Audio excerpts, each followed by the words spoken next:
নমস্কার বন্ধুরা, আজ আমি আলোচনা করব বিশ্বের সবচেয়ে বড় ধার্মিক অনুষ্ঠান মহাকুম্ভের রহস্যময় ইতিহাস নিয়ে। এটা শুধু ভারতবর্ষের একটা ধর্মীয় অনুষ্ঠান নয়, কিন্তু এটা ভারতবর্ষের সংস্কৃতি, আধ্যাত্মিকতা এবং ঐতিহ্যের প্রতীক। এর পিছনে যে রহস্যময় ইতিহাস লুকিয়ে রয়েছে, সেই সাপ, গরুর, ভগবান বিষ্ণু এবং যে কাশ্যপ মুনির দুই স্ত্রী এবং কাশ্যপ মুনির যে ইতিহাস লুকিয়ে রয়েছে, সে বিষয়ে আমি বিস্তারিত আলোচনা করবো এই ভিডিওতে। চলো কথা না বাড়িয়ে ভিডিওটা শুরু করা যাক।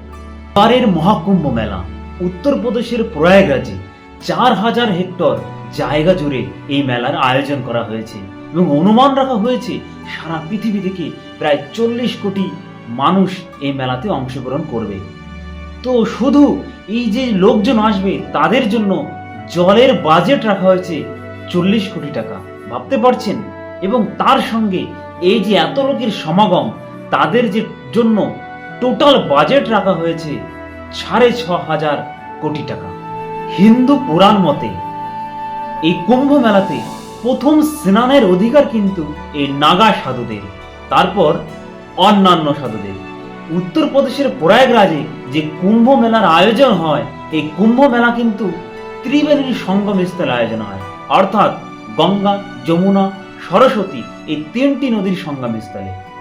আরেকটা রহস্যময় কথা হলো যে এই কলিযুগে মা সরস্বতী অর্থাৎ মা গঙ্গা, যমুনা তো আছে কিন্তু সরস্বতীর নদীর কোনো অস্তিত্বই নেই। প্রয়াগরাজে অক্ষয় বটবৃক্ষ রয়েছে, যাকে অমর বৃক্ষ বলা হয়। আর পুরাণ মতে মানা হয় যে এই অক্ষয় বটবৃক্ষ সৃষ্টি এবং ধ্বংসের প্রতীক। আর এইবারের কুম্ভ মেলাতে 13 আখড়া অংশগ্রহণ করেছে। তার মধ্যে ইন্টারেস্টিং কথা হলো যে শাস্ত্র অনুযায়ী এবারের এই 13টি আখড়ার মধ্যে একটা কিন্নর বা হিজড়ে আখড়াও অংশগ্রহণ করেছে।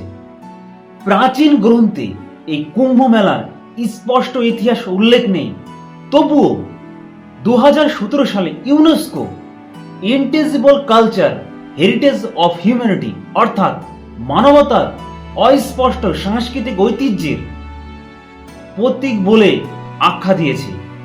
চলুন এইবার এই কুম্ভ মেলার সেই রহস্যময় ইতিহাসের কাহিনী জেনে নিই, এবং যেটা সবার জানা দরকার। এই প্রথমেই আসি, এই যে কুম্ভ শব্দটা একটা সংস্কৃত শব্দ, যার অর্থ ঘড়া বা কলসি। এর পেছনে যে পৌরাণিক কাহিনী রয়েছে, সেই কাহিনীতে রয়েছে সাপ, কাশ্যপ মুনি, গরুর এবং কাশ্যপ মুনির দুই স্ত্রী ক্ষুদ্র আর বিনতার কাহিনী। তো প্রথমেই আসি যে একদিন ক্ষুদ্র তার স্বামী কাশ্যপ মুনির কাছে গিয়ে বলে, স্বামী, আমি 1000 শক্তিশালী সন্তানের মা হতে চাই। তখন কাশ্যপ মুনি বলে তথাস্তু বলে তাকে 1000 ডিম দেয়, এবং কিছুদিন পরে সে 1000 ডিম থেকে 1000 সাপের জন্ম হয়, এবং সেই দিন থেকেই এই ক্ষুদ্র সাপেদের মা বলে পরিচিত হয়। এই দেখে তার অন্য স্ত্রী অর্থাৎ কাশ্যপ মুনির দ্বিতীয় স্ত্রী যে বিনিতা গিয়ে বলে, স্বামী, আমি কম বাচ্চা চাই কিন্তু মহা শক্তিশালী বাচ্চার মা হতে চাই। তখন কাশ্যপ মুনি তথাস্তু বলে দুটো ডিম এই বিনিতাকে দেয়।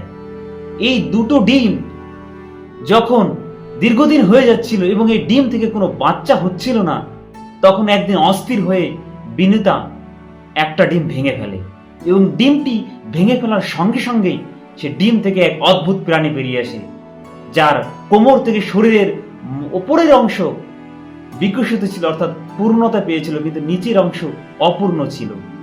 এবং ডিমটি বেরিয়ে করজোর করে বিনীতার কাছে অনুরোধ করে, মা, তুমি এটা কি করলে আমার সাথে? মা, অন্য ডিমের সাথে এটা করো না কিন্তু। আর পুরাণ মতে এই যে প্রাণীটি অর্থাৎ এই মানুষটি পরবর্তীকালে সূর্যের বাহন অর্থাৎ অরুণ নামে পরিচিত হয়। এবং একদিন ক্ষুদ্র এবং বিনীতা তাদের মধ্যে কথোপকথন হচ্ছিল সূর্যের সেই সাদা ঘোড়া নিয়ে। বিনীতার মতে বিনীতা বলছিল যে ঘোড়াটি সাদা, কিন্তু ক্ষুদ্র বলছিল না, ঘোড়াটির লেজটা কালো। এই নিয়ে তাদের মধ্যে একটা ঝামেলা হয়। তখন তারা শর্ত লাগায় যে এই শর্তে যার কথা সত্য প্রমাণিত হবে সে জিতে যাবে, এবং আর যে হেরে যাবে সে দাসীতে পরিণত হবে। তখন এর মধ্যে ক্ষুদ্র একটা ছলনা করে। ক্ষুদ্র তার সন্তানদের গিয়ে বলে, অর্থাৎ এই সাপেদের গিয়ে বলে যে তোমরা শুষ্ক রূপ ধারণ করো, গিয়ে ওই ঘোড়ার লেজে গিয়ে লেগে যাও এবং কালো রঙে রাঙিয়ে তোলো। তখন এই ছলনা করে কিন্তু বিনিতা হেরে যায় এবং শর্ত অনুযায়ী বিনিতা দাসে পরিণত হয়। কিছু সময় গড়িয়ে যাওয়ার পর, কিছুদিন পর আরেকটা যে ডিম ছিল বিনিতার, সেই ডিম থেকে এক মহাশক্তিশালী প্রাণীর জন্ম হয়, যার ওপরের অংশ ছিল গরুর পাখির মতো আর নিচের অংশ ছিল মানুষের মতো, যার নাম গরুর। গরুর যখন জানতে পারে তার মা বিনিতা সাপেদের কাছে দাসীতে পরিণত হয়েছে, তখন সে সঙ্গে সঙ্গে সাপেদের কাছে চলে যায় এবং বলে যে কি করলে তার মাকে তারা মুক্তি দেবে।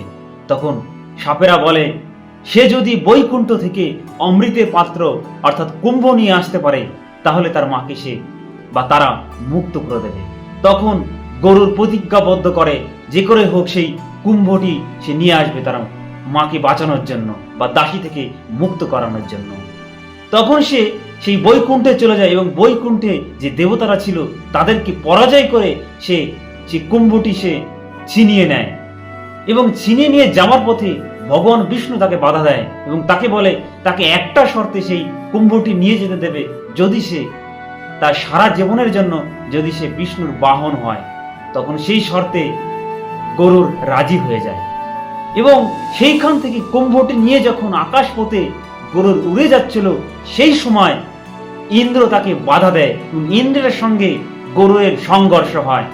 আর গরুর ছিল মহাশক্তিশালী এবং গরুরের কাছে কিন্তু ইন্দ্র পরাজিত হয়ে যায় এবং ওই যে সংঘর্ষের সময় কয়েক ফোঁটা অমৃত ওই কুম্ভ থেকে ভারতবর্ষের 4টি পবিত্র স্থান অর্থাৎ প্রয়াগরাজ, হরিদ্বার, নাসিক ও উজ্জয়িনীতে এই জন্যই মহাকুম্ভ মেলার বা কুম্ভ মেলার আয়োজন হয়।